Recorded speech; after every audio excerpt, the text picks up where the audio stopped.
सुख व दुःख मनुष्याला सुखी राहावे वाटते, म्हणूनच तो दुःखी आहे.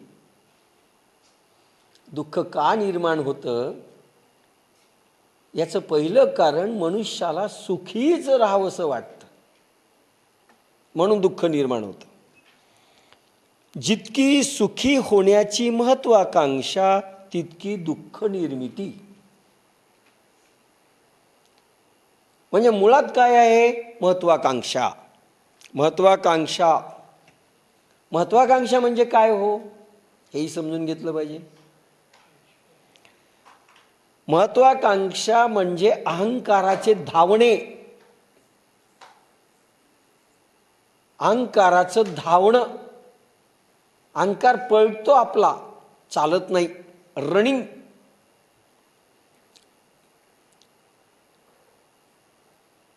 महत्वाकांक्षा म्हणजे अहंकाराचे धावणे.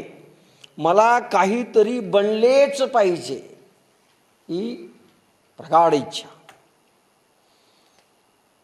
जीवनामध्ये खेळ म्हणून खेळा, ठीक आहे. जसं आपण खेळ खेळतो आणि लगेच विसरून जातो, पण तसं करत नाही माणूस. हार जीत महत्वाची समजू नका. लाभा लाभो जया जयो असं म्हटलंय.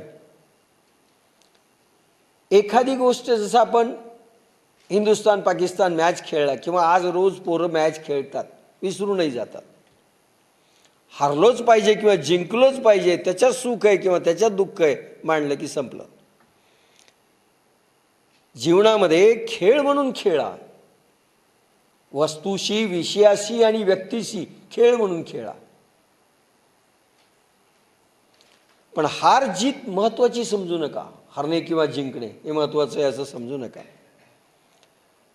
फक्त कर्म करा, द्रष्टे बना. मी जिंकलोच पाहिजे, हारलोच पाहिजे, कर्मामध्ये मला फळ मिळालंच पाहिजे, अपयश येताच कामा नये, ही महत्वाकांक्षा. मोठं व्हायचं असेल तर उपयोगी नाही. कारण मृत्यू प्रत्येक वस्तू विषय आहे. प्रत्येक वस्तूला एक मृत्यू आहे, ती नष्ट होणारी आहे. विषयालाही मृत्यू आहे, संपणारी आहे ती गोष्ट. आणि व्यक्तीलाही समाप्ती आहे किंवा मृत्यू आहे. म्हणजे मला विषय हा मिळालाच पाहिजे, मला वस्तू ही मिळालीच पाहिजे, किंवा अशी व्यक्ती मला मिळालीच पाहिजे. बायको असो, नवरा असो, पोरगा असो, काय असेल, पण प्रत्येकात समाप्ती आहे. कर्म करा, मिळेल न मिळेल, हार जीत प्रमुख समजू नका. हार जीत समजलं की महत्वाकांक्षा झाली. महत्वाकांक्षा म्हणजे अहंकाराचं धावणं आलं. हृदय प्रेम निर्मिती करू शकतं, पण अहंकार पूर्ती करू शकत नाही, लक्षात घ्या. तुम्हाला किती मोठं व्हायचं, हृदय नाही करू शकत. हृदय प्रेम निर्माण करतं. अहंकार पूर्ती कोणाचीही करू शकत नाही, प्रभूही करू शकत नाही. महत्वाकांक्षा सर्व दुःखाच्या मुळामध्ये आहे.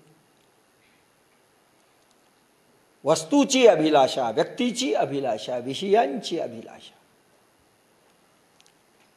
ते नाही मिळालं तर सुख आणि दुःख असताच कामा नये. ही दुःखाच्या मुळामध्ये ही महत्वाकांक्षा. हे आपल्यालाही लागू आहे, अर्जुनाला सांगतायत असं समजू नका. खरंच आपल्याला महामानव व्हायचं असेल, महायोगी व्हायचं असेल, सद्मानव व्हायचं असेल, खूप मोठं व्हायचं असेल, फार महत्वाचं आहे.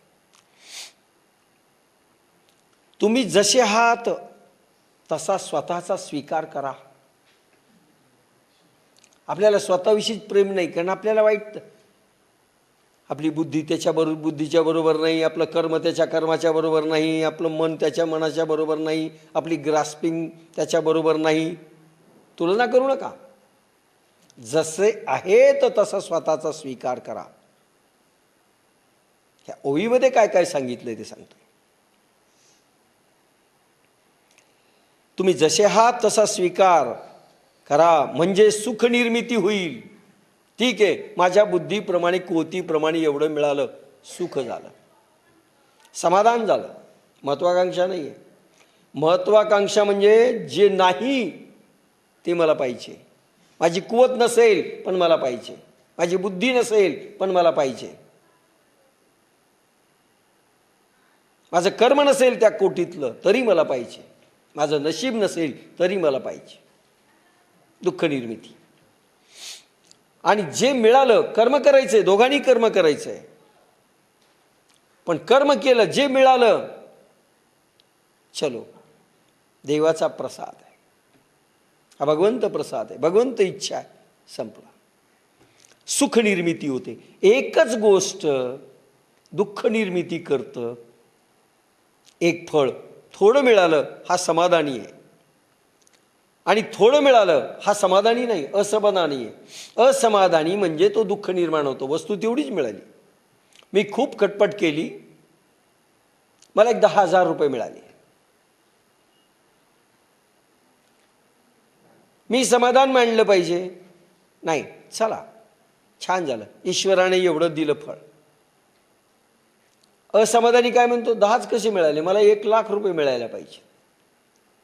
10वर तो समाधानी नाहीये, त्याला 1,00,000 का मिळाले नाही याचं दुःख आहे. ही दुःख निर्मिती झाली.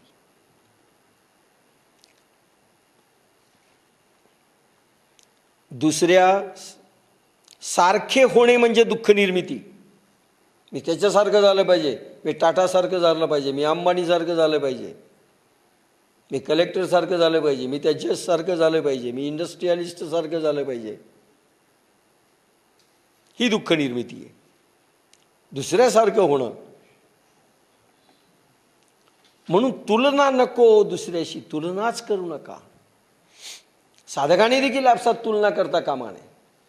त्याच्यासारखे मला अनुभव आले पाहिजेत, त्याला शेपूट निघालं मला निघालं पाहिजे. अरे कशा करता?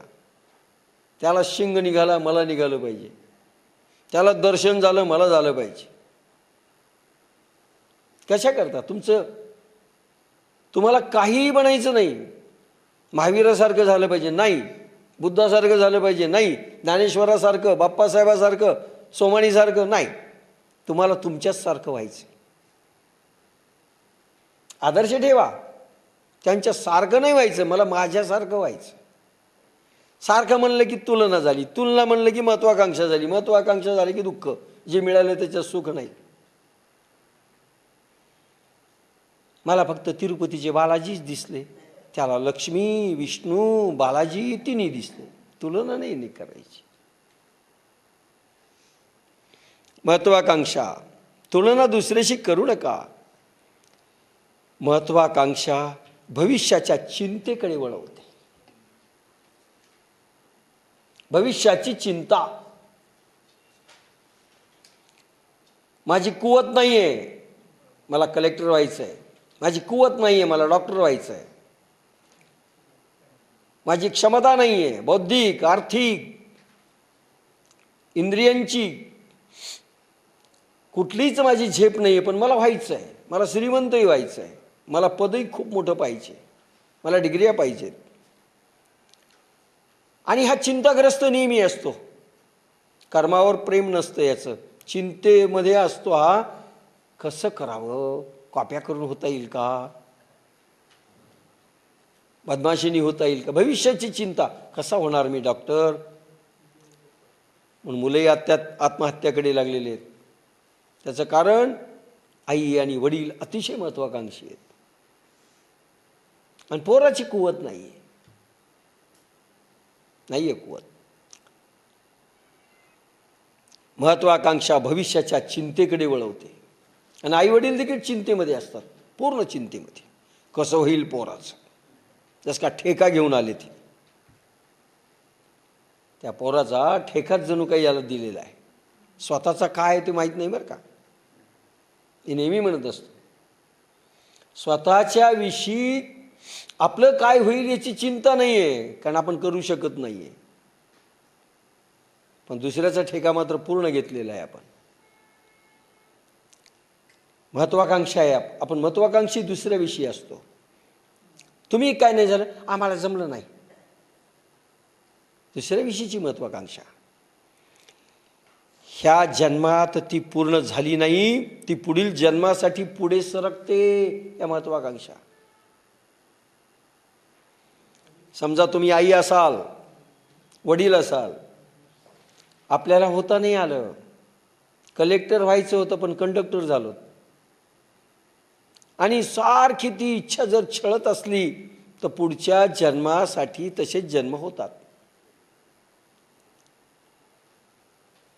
ह्या वेळेस पोरांना खूप आपण भरीस घातलं, खूप चिंता केली त्याच्या भविष्याची, पुढचा जन्म तेच पोरग पुन्हा आपल्या वाट्याला कर चिंता, पुन्हा दुसऱ्या जन्माला कारणीभूत ठरते, त्या जन्मासाठी पुढे सरकते.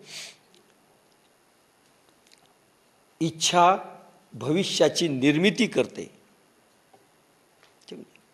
इच्छा भविष्याची निर्मिती करते व स्मृती भूतकाळाची. भविष्य आणि भूतकाळ. माणूस भूतकाळात केव्हा असतो आणि भविष्यकाळात केव्हा असतो? इच्छा निर्माण झाली की भविष्यकाळाकडे पाहतो, कशी पूर्ण व्हावी याचे वेध लागतात. दॅट इज भविष्यकाळ.